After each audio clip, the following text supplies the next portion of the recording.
బయటికి చెప్తారు మద్యం మీద మీరెవరు తప్పు చేయొద్దు, బెల్ట్ షాపులు, ఇసుక తప్పు చేయొద్దు, అమ్ముకోవద్దు, ప్రజలకు బాధ్యతగా ఉండాలి, ఇవి చెప్తానే ఉన్నారు బాబు గారు.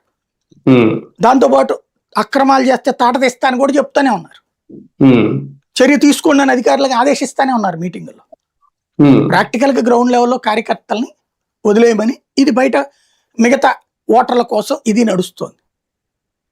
ఇతను దాన్ని యాక్సెప్ట్ చేయలేకపోతున్నాడు.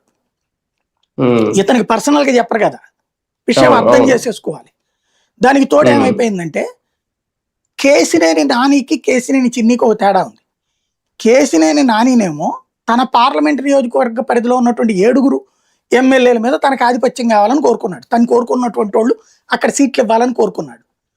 చంద్రబాబు గారు ఇవ్వకపోవడం వల్ల ఆయన బయటికి పోయాడు, నివేదించాడు, కామెంట్లు చేసేవాడు.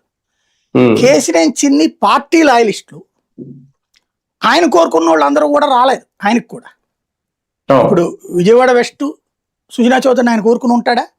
లేదు. కానీ పార్టీ పెట్టగానే సర్దుకున్నాడు ఆయనతో. బోండవ్వమ్మ అని పార్టీ పెట్టగానే సర్దుకున్నాడు ఆయన.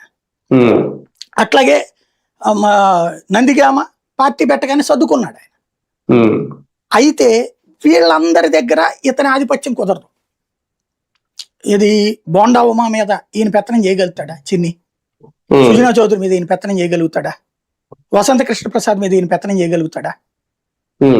వాళ్ళకి పెద్దరికపు గౌరవం ఇస్తున్నాడు ఈయన. బట్ ఈ వీళ్ళ మీద కొంత డామినేట్ చేసే ప్రయత్నం చేస్తున్నాడు నందిగా.